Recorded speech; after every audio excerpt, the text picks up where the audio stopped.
Queridos irmãos, vamos abrir a palavra de Deus no Novo Testamento, no livro de Hebreus. O capítulo é o 13, os versos 7 e 8, em reverência à palavra de Deus.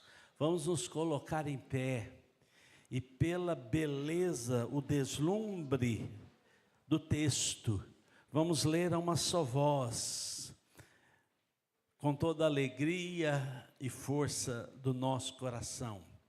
Hebreus 13, os versos 7 e 8. Leamos, irmãos. Lembrai-vos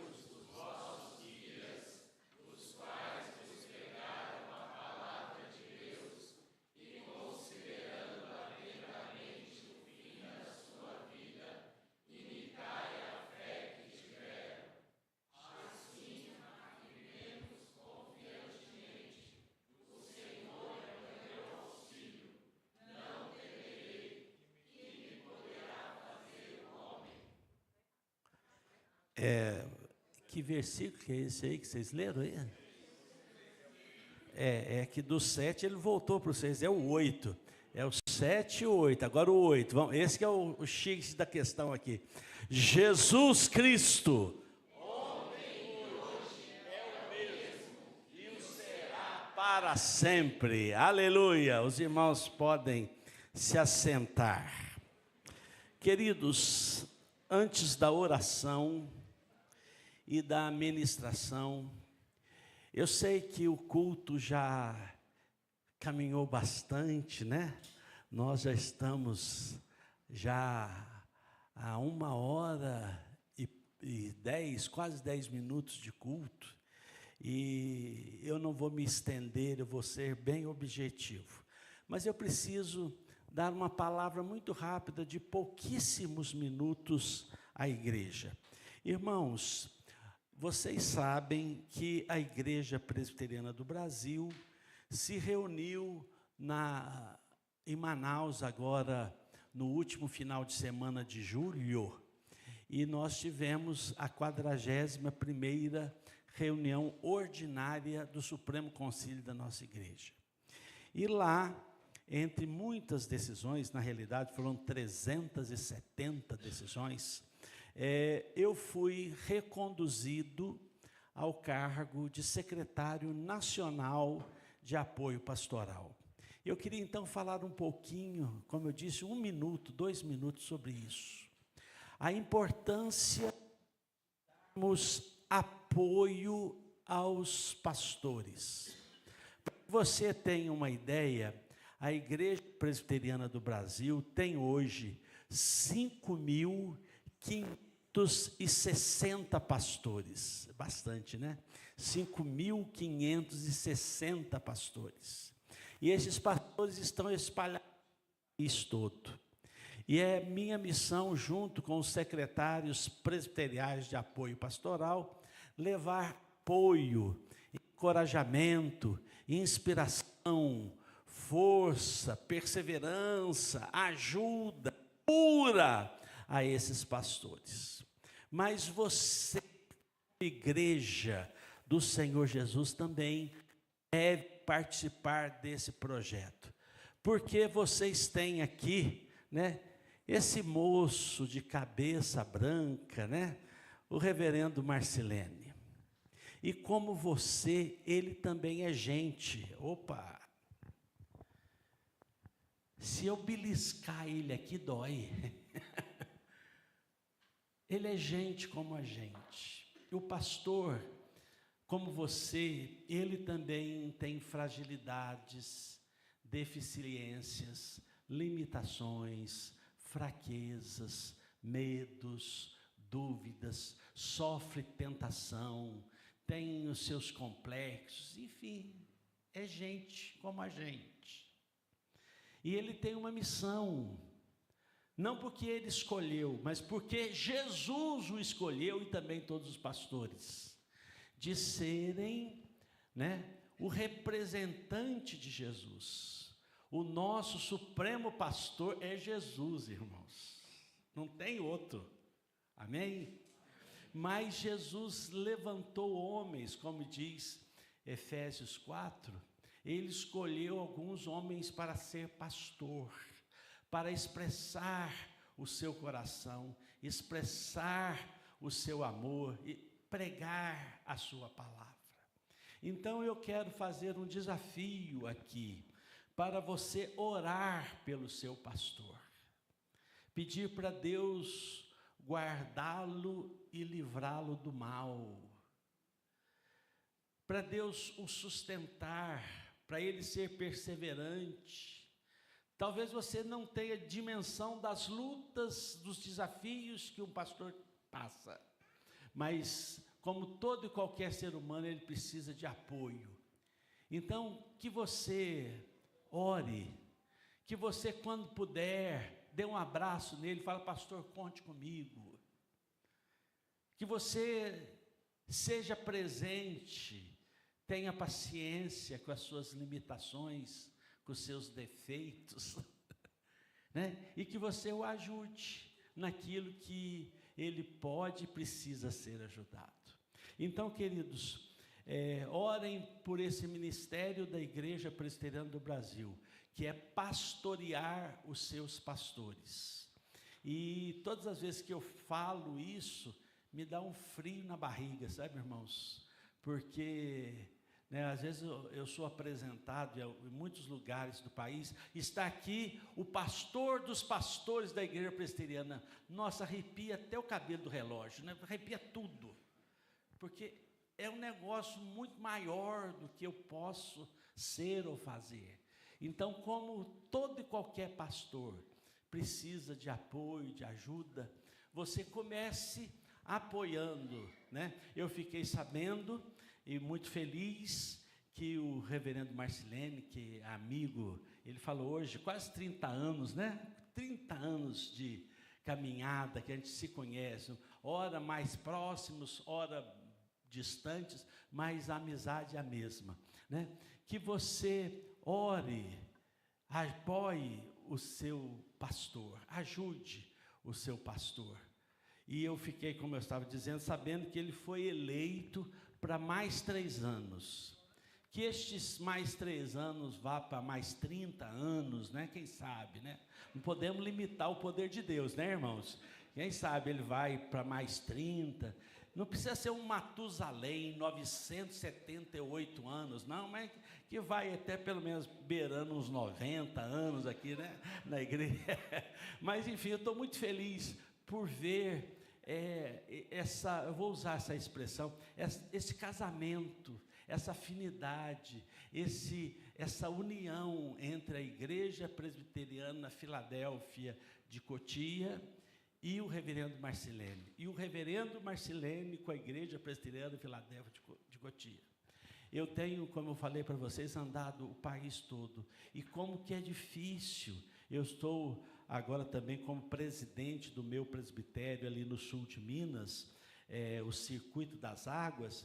E quando uma igreja fica sem pastor, como é difícil você encontrar um pastor certo, com o perfil, a aptidão, o jeito da igreja, porque é um casamento, não é verdade? Então, eu estou muito feliz de saber que a Igreja Filadélfia, aqui em Cotia, caminha em paz. Ela está crescendo. Eu quero dar os parabéns ao conselho, à junta diaconal, os muitos ministérios, o grupo, a orquestra aqui, que coisa linda, né? O coral que cantou, né? Esse negócio de coral é um bicho em extinção, né?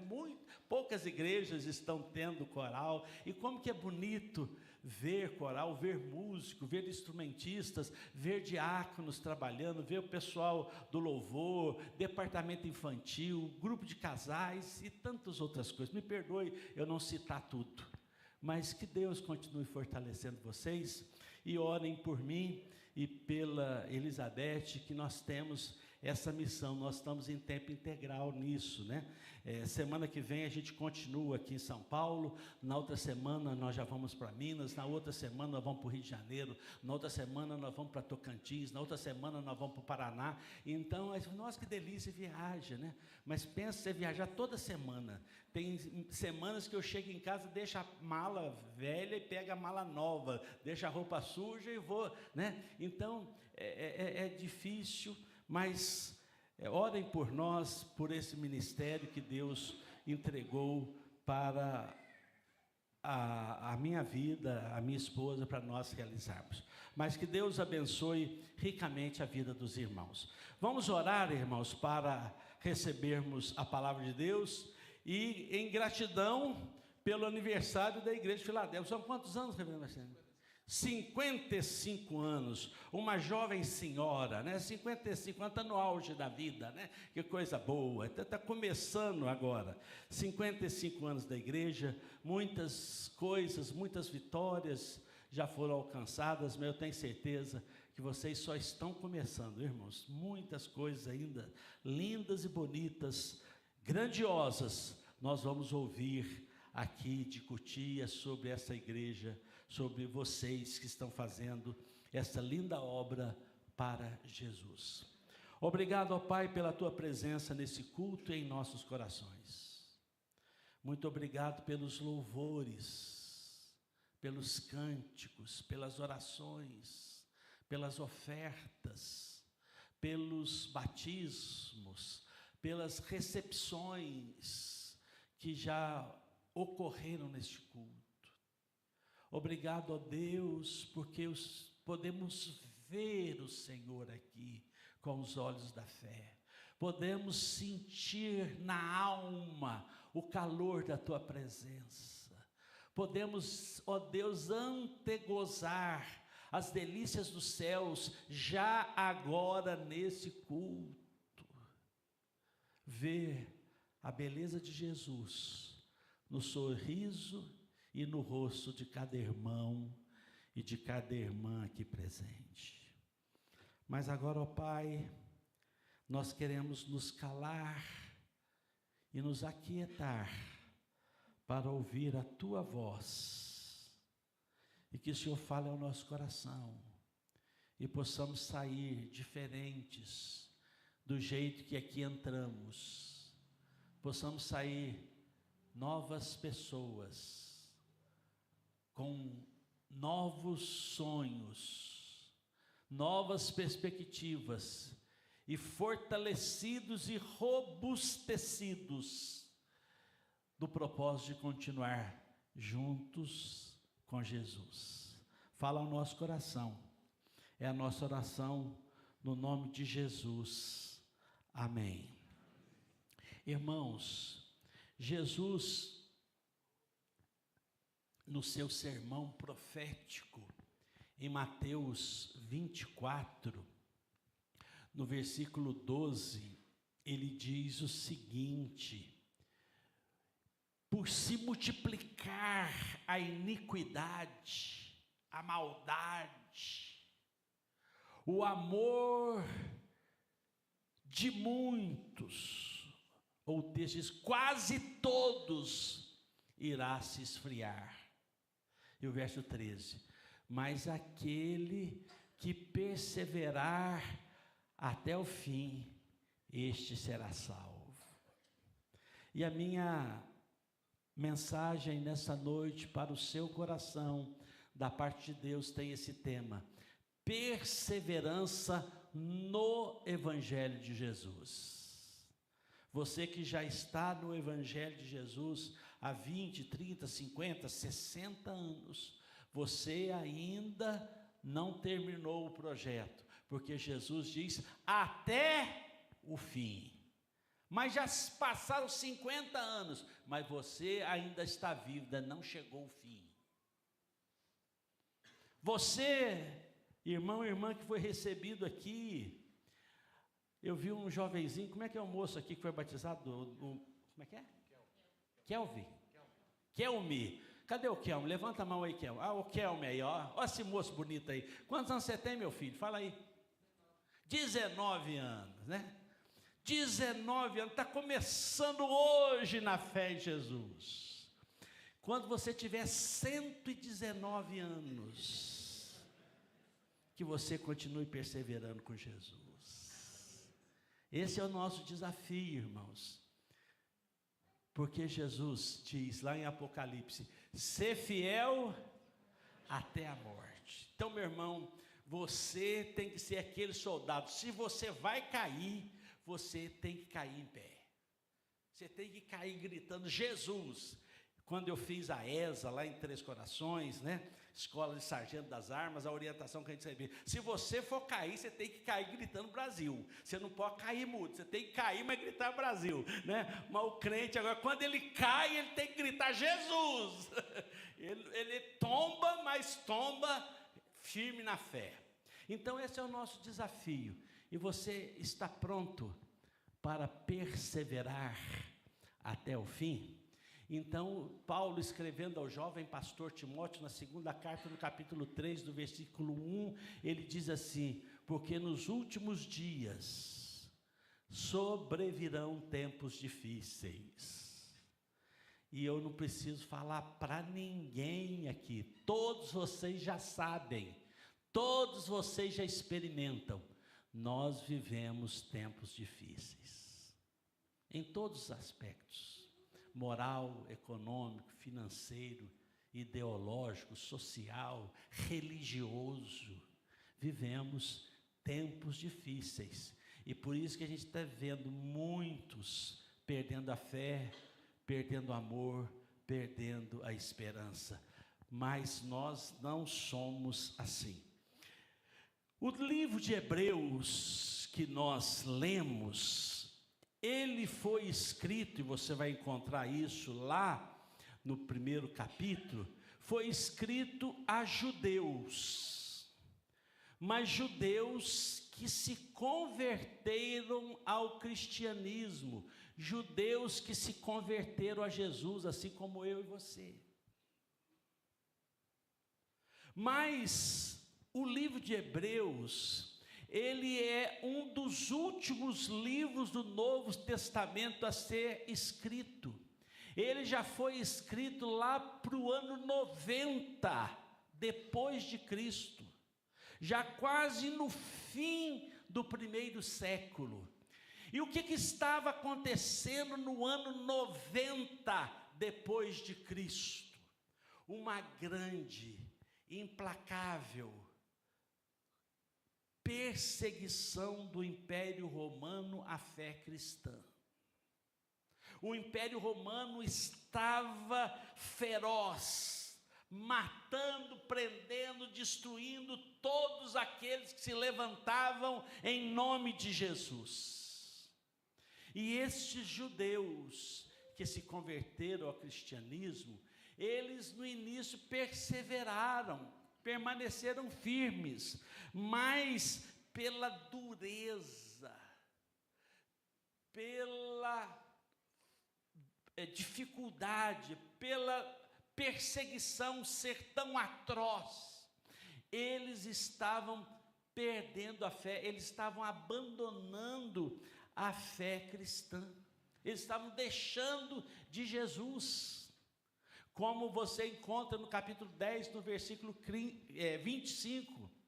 Não deixeis de congregar, como é costume de muitos. E o autor de Hebreus, e nós não sabemos quem de fato de verdade foi, eu não vou entrar nessa discussão, para nós não perdermos tempo. Mas o autor de Hebreus vai escrever a esses judeus, e ele chama esses homens de dispersos, porque eles foram dispersos, eles foram expulsos de suas casas, de suas cidades, dos seus países, para salvarem suas vidas, eles fugiram. Então eles são dispersos, como o capítulo 1 os chama, e eles estão deixando a fé cristã. E aí então, por isso que o livro de Hebreus, do capítulo 1 até o meio do capítulo 10, vai mostrar a superioridade de Jesus. Guarda isso. O livro de Hebreus é uma carta escrita a judeus que se converteram a Jesus e pela perseguição, pela dor, pela morte, eles estão abandonando agora a fé. E o livro de Hebreus então vai mostrar, o autor vai mostrar, como eu disse, do capítulo 1 até o meio do capítulo 10, a superioridade de Cristo. Por isso que no capítulo 1 você vai encontrar o autor de Hebreus falando que Jesus é superior aos anjos. Você vai encontrar no capítulo 4, o descanso de Jesus é maior e melhor do que o sábado, o descanso judaico. Jesus é maior do que os Moisés. O sacrifício de Jesus é superior. Jesus é superior aos sacerdotes levitas. Ele é até superior porque ele é até maior do que os da ordem de Melquisedeque.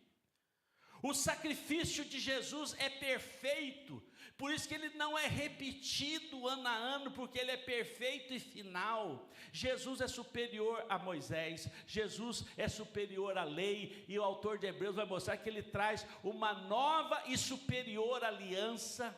Jesus é superior aos sacerdotes, Jesus é superior ao sumo sacerdote, Jesus é superior às ofertas, Jesus é superior ao sábado, Jesus é superior aos anjos. Ele é descrito, e eu não posso me deter muito aqui, para a gente ir para as considerações.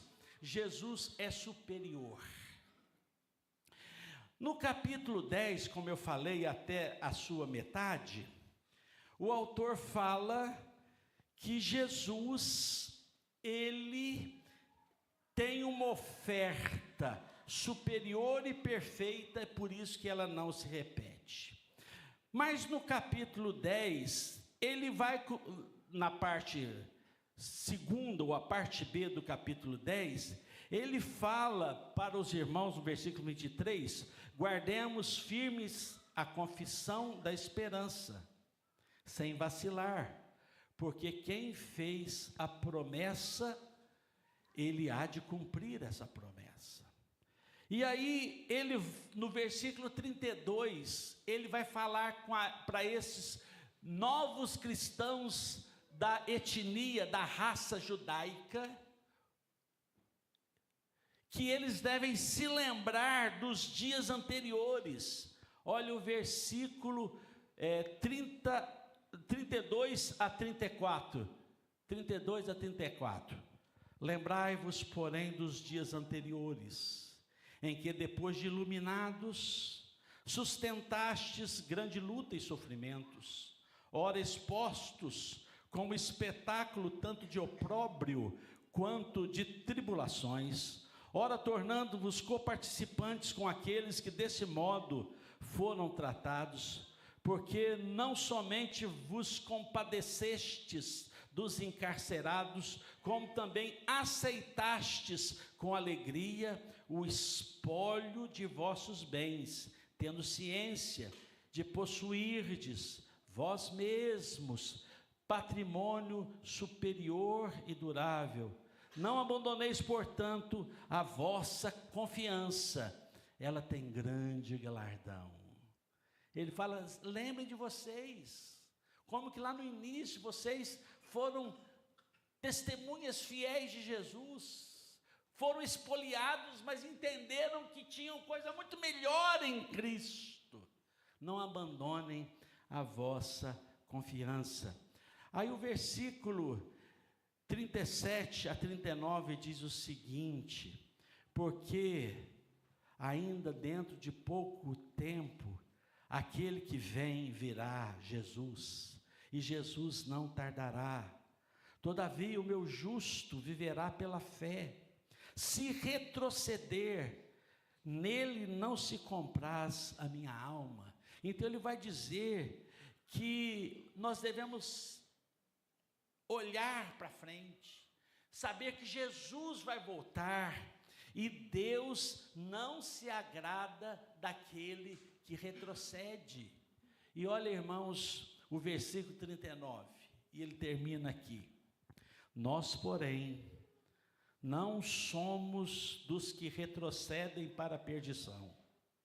Somos, entretanto, da fé para a conservação da alma.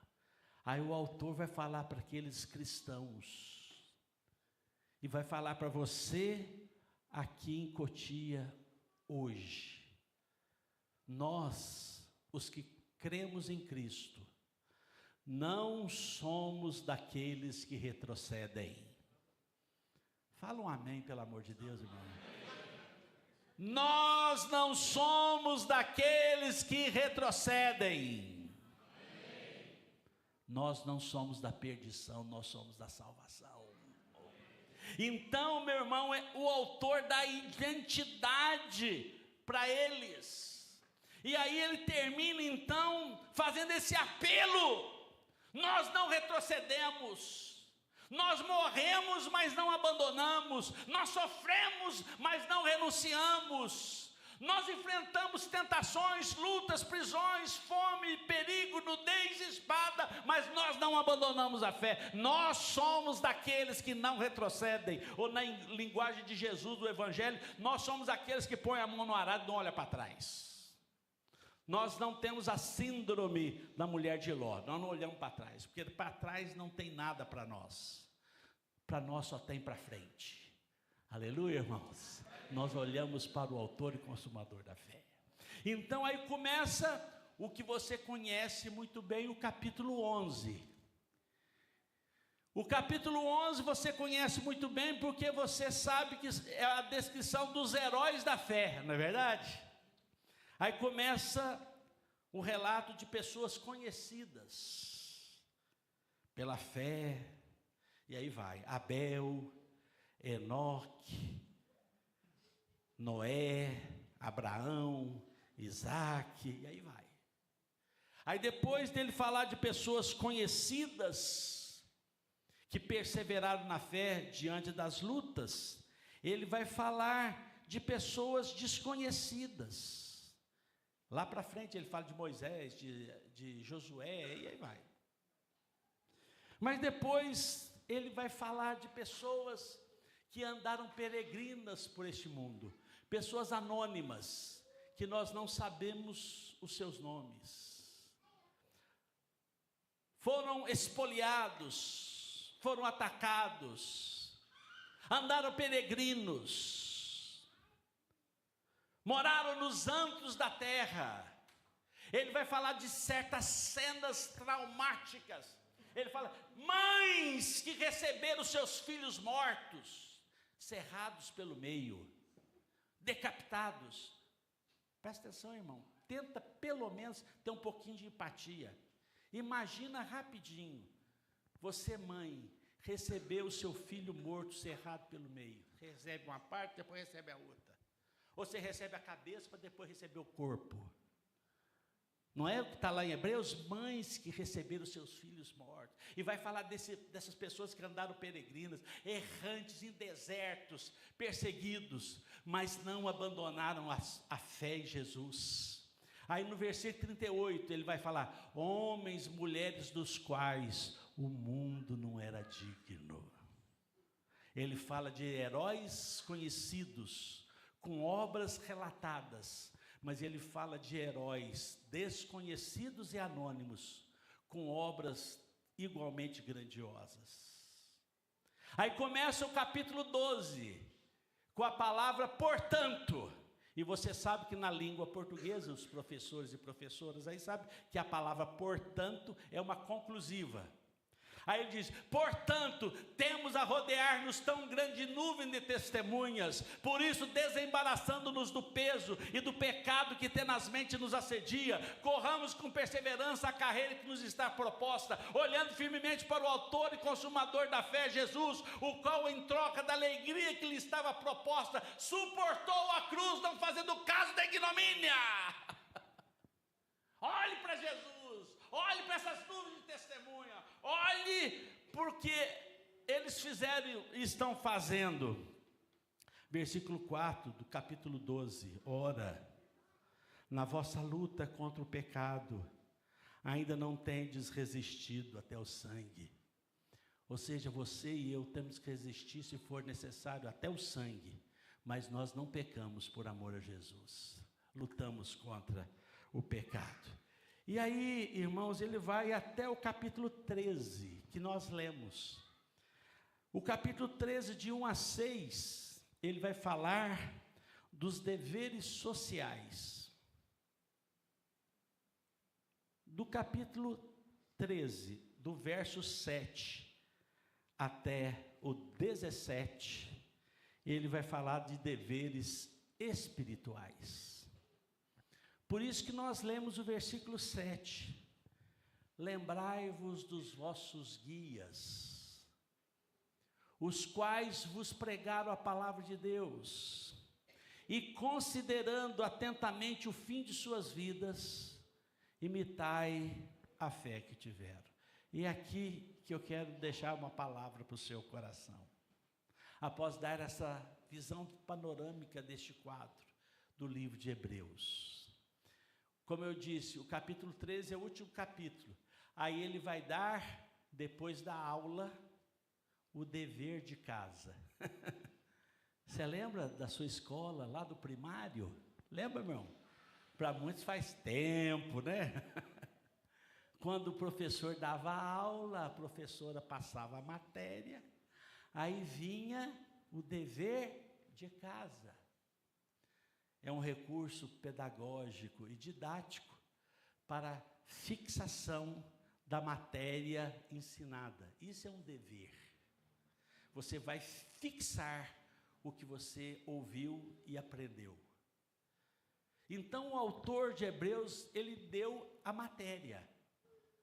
Jesus é superior e nós não devemos abandoná-lo. Nós somos daqueles que não retrocedem. E aí ele, no capítulo 11, ele dá exemplos atrás de exemplos, de pessoas que passaram lutas, dificuldades, perseguições, enfrentaram fogo, leões, impérios, fome, perigo, espada, morte, espólio, mas não perderam a fé.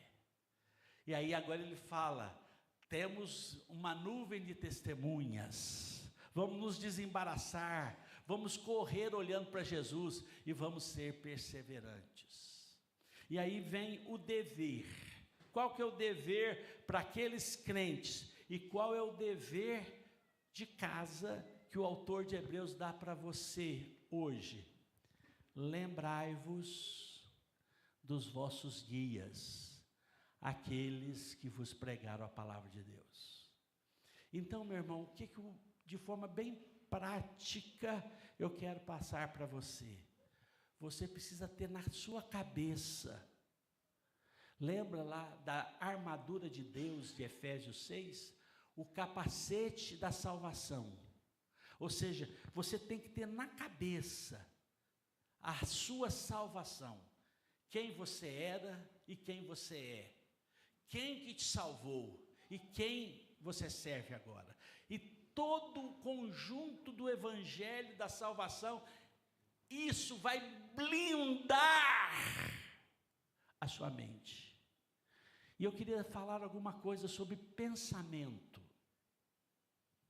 Meu irmão, pela depravação total do homem, pelo pecado, nós, todos os seres humanos, eles têm 60% de pensamentos negativos e 40% de pensamentos positivos.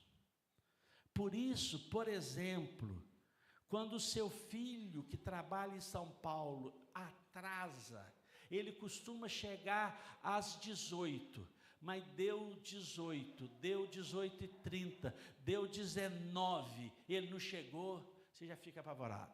O que aconteceu? Eu já olhei, a Raposo Tavares está andando normalmente, está tranquilo. Cadê o menino? Agora tem celular, né? Aí você liga, o abençoado não responde, não atende. Você manda mensagem, fica aquele risquinho, mas não fica azul. Ele não leu. Aí você já começa a arrancar o cabelo. Aí dá 8 da noite. Aí você já está igual uma barata tonta na cozinha. O que foi? Chama meu camarada. Que negócio. Dá 9 horas. Aí você já quer ligar para a polícia. Não é assim, irmão? Você já quer ligar para a polícia. Dá 10 horas. Não, agora tem que ligar para a delegacia. Será que não tem que ligar para o necrotério? Você já começa, você já fica, não é assim? Qual pai, qual mãe fica, nossa, 10 horas. Ele deve estar com os amigos rindo até fazer xixi na calça, de tanto rir. Está na boa. Você pensa isso? Você pensa coisa ruim, não é, irmãos? Por que eu estou dando essa ilustração para você? Porque, meu irmão, a sua cabeça, a minha cabeça, naturalmente, ela vai para o mal, ela não vai para o bem. Você entendeu? O seu pensamento, quem já não teve a experiência de sair de um cultão abençoado, tomou a santa ceia, saiu parece que flutuando, nem estava pisando no chão, de tão cheio de Deus que você saiu. Aí você está indo de carro ali pela Raposo Tavares, 10 minutos andando de carro. Aí quando vê, você pega o seu pensamento. Quem aqui já se escandalizou com o seu próprio pensamento? Um dia eu falei, puxa vida, depois de um culto de Santa Ceia, desculpa a palavra, eu estou com essa sujeira na cabeça. Quem já não se escandalizou com o seu próprio pensamento? E depois de culto, não é depois de coisa ruim, não. Porque o nosso pensamento é uma fábrica de horrores, de pecados. Por isso que o autor está dizendo, lembrai-vos, ou seja, pense, tenha na cabeça as palavras, os ensinos daqueles que pregaram o Evangelho para você. E quem que pregou o Evangelho? Em primeira e última palavra, quem pregou o Evangelho para você foi Jesus. Foi o Espírito Santo, através do irmão, da irmã, do folheto, do pastor, do culto. Efésios 2:20 fala que nós estamos edificados sobre a palavra apostólica e a palavra dos profetas. Então, os profetas e os apóstolos são os fundamentos, os pilares da nossa fé. E termina Efésios 2:20, e a pedra angular, Jesus Cristo. Ou seja, edificado sobre a palavra apostólica e a palavra profética, e sobretudo sobre a pedra angular, Jesus Cristo. Então esses são os nossos guias. Então, meu irmão, isso que você tem que trazer para a sua mente, você tem que lembrar. Por isso que o autor já falou no capítulo 11, dos heróis da fé, e eles estão ali como a figura de um estádio, uma nuvem de testemunha, é como se eles estivessem olhando para nós e torcendo para que, assim como, por exemplo, Daniel, lá na cova do leão, assim como eu venci aqueles leões, eu não neguei a minha fé, que você vença também os seus leões nas cavernas dos horrores, aonde a divina providência permitir que você entre lá. Pense no Evangelho, leia a Bíblia, escute sermões. Quando vier um pensamento ruim, tira isso da sua cabeça. Quem nos ensinou a fazer isso?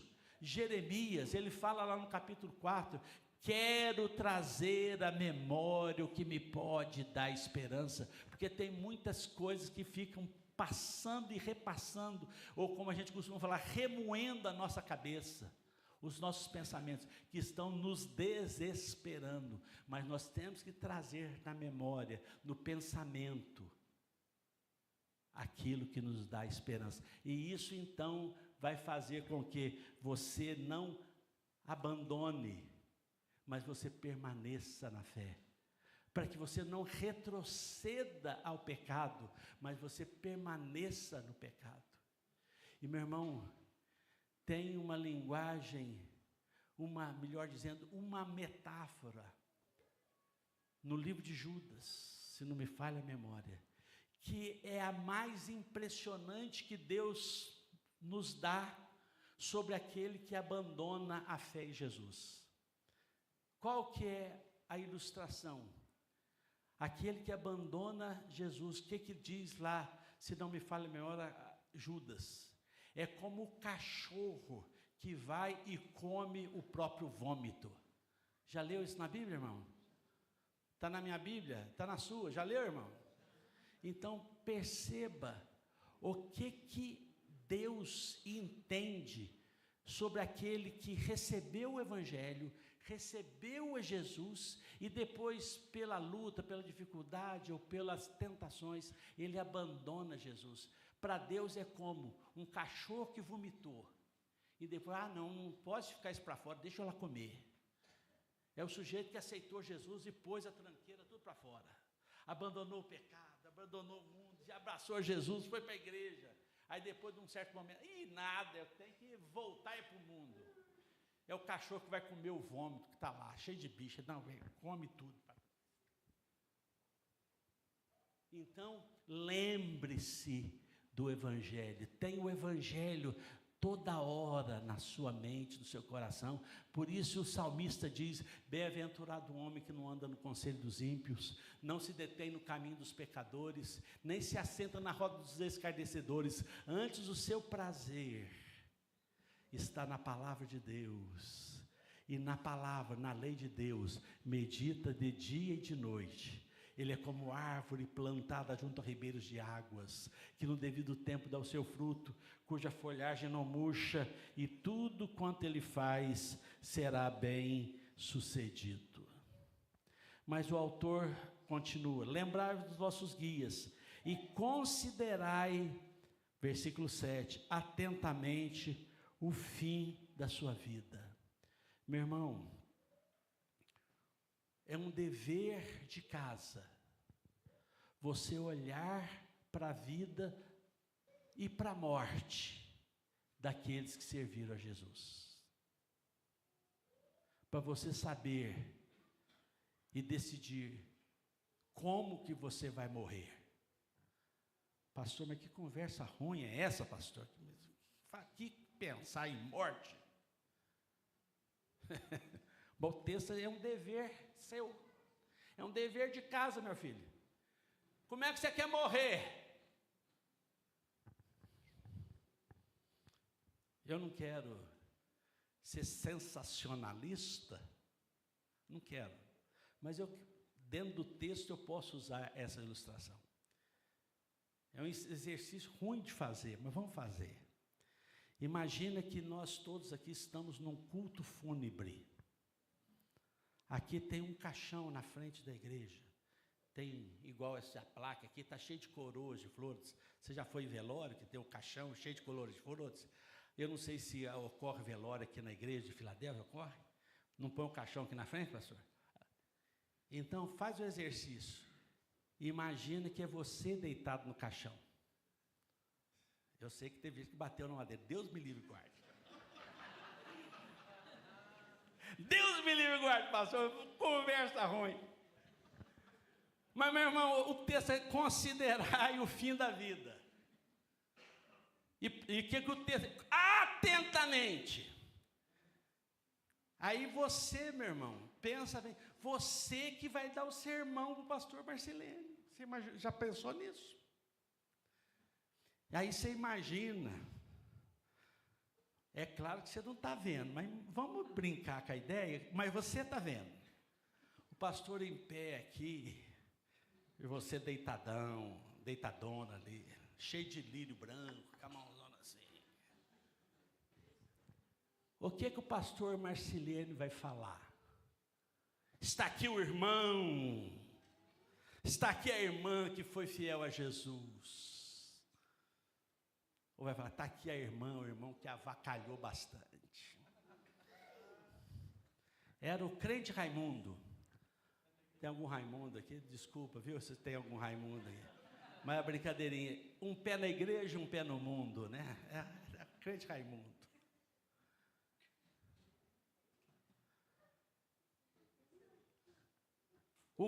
Está aqui o crente 3 S's. Salvo, satisfeito e sentado. Não fez nada para Jesus. Ficou sentado uns 50 anos nessa igreja. Está aqui. O que o pastor Marcelino vai falar de você, irmão? O que você quer que os seus filhos falem de você? Que o pastor ele vai caprichar, eu tenho certeza. né, Marcelina? Você vai dar uma floreada, você vai dar como a gente fala, vai puxar o bambuzeiro, vai ajeitar, né? Vai pintar o negócio de cor-de-rosa, vai ficar bom. Pode ter certeza que o Marcelino vai deixar bom. Mas o que vale não é o que o Marcelino vai falar. O que seus filhos vão falar lá dentro da sua casa, eles que conheceram você. Desculpa a expressão, comendo um saco de sal com você. Que dormiram 30, 40, 50 anos na mesma casa com você. Que ouviram os seus piti. As suas palavras de, muitas vezes, desespero, de incredulidade. O que os seus filhos, os seus netos, seus vizinhos, o que Deus vai falar de você nessa hora?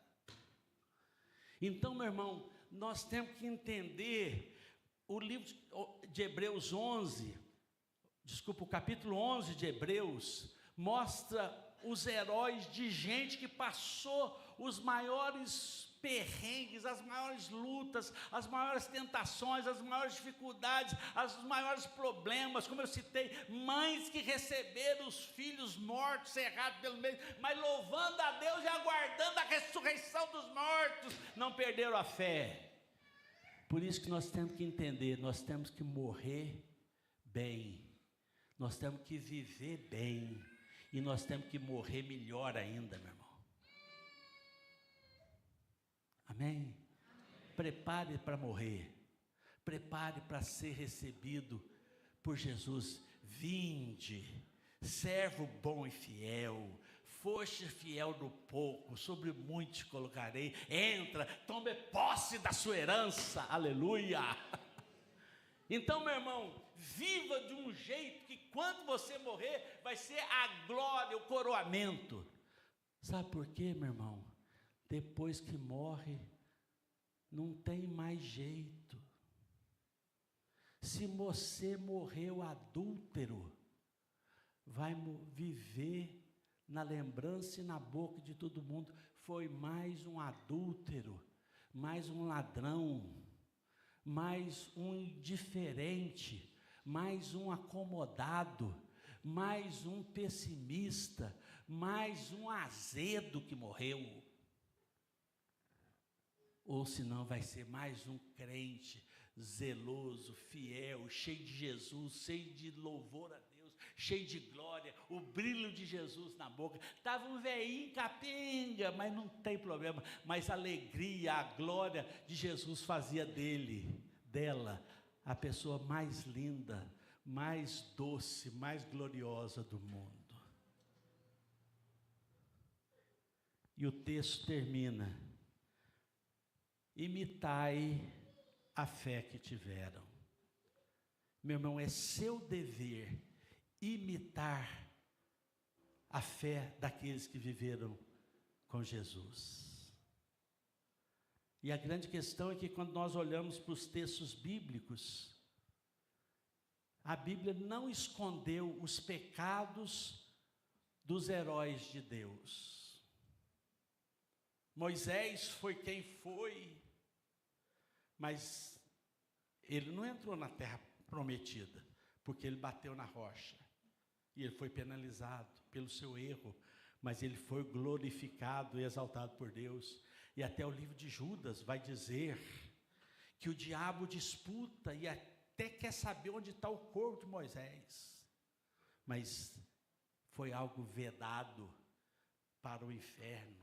Só Deus sabe onde está o corpo de Moisés. A Bíblia fala que Davi foi o homem segundo o coração de Deus, mas não esconde os seus pecados e nem passou pano para os seus erros. Mas a grande questão então, meu irmão, qual que é? A grande questão nossa como crente não é se vamos ou não pecar. Nós ainda não estamos nesse ponto. Todos nós aqui vamos pecar. Ah, então, pastor, eu posso me esbaldar? Não. Como permaneceremos no pecado? nós que para Ele já morremos. O que o texto está dizendo é o seguinte, meu irmão, que você e eu precisamos entender o que nós fazemos depois que pecamos. Você vai pecar, mas quando você pecar, o que você faz? Se você olhou para sua esposa e falou uma palavra horrorosa para ela, e quando você caiu em si, você vai viver como se não falou nada? Você chega lá, olha nos olhos dela, pega na mão e fala: minha querida, me perdoe, pelo amor de Deus, eu falei algo horroroso para você, me perdoe, você não merecia ter ouvido o que eu falei. Aí você está sendo crente. Você mostra que é crente não por deixar de pecar, a gente vai estar pecando, mas o que você faz depois que peca, isso vai mostrar se você está ou não com Jesus. Por isso que Davi foi o homem segundo o coração de Deus. Ele pecou, mas depois que ele se arrependeu, ele foi ao pó, ele foi às lágrimas, ele rolou na cinza, ele clamou com toda a verdade e sinceridade da sua alma. Então, meu irmão, nós precisamos imitar estes e estas que serviram fielmente a Jesus. E eu termino aqui, porque, versículo 8, Jesus Cristo, ontem, hoje é o mesmo, e será para sempre. Assim como Jesus esteve com Moisés, Josué, Daniel, Davi, Mateus, Marcos, Pedro e tantos e tantos e tantos, Jesus está aqui em Cotia hoje. Jesus está aí no seu coração hoje, meu filho. E Ele vai estar com você sempre. E Ele vai te fortalecer, Ele vai te abençoar, Ele vai te iluminar. E você vai sempre querer viver para fazer Jesus sorrir e não Jesus chorar. Você vai sempre querer que Jesus tenha orgulho de você e não vergonha de você. Porque Jesus é o mesmo ontem, hoje e o será para todo sempre. Então, meu irmão, vamos permanecer na fé em Jesus. Vamos permanecer no Evangelho. Porque, como diz Hebreus, nós somos daqueles que não retrocedem. Que Deus os abençoe. Foi Ele, Jesus, aquele que expirou pelos nossos delitos e pecado. Foi Ele que me livrou na ensanguentada cruz. Foi Ele mesmo que me ensinou que eu não devo tremer ao me confessar. A minha alma, Ele quis salvar. Segurança em Cristo. Cantemos alegremente este hino que nos exorta a ouvir esta mensagem e aplicar em nosso coração. Hino 100.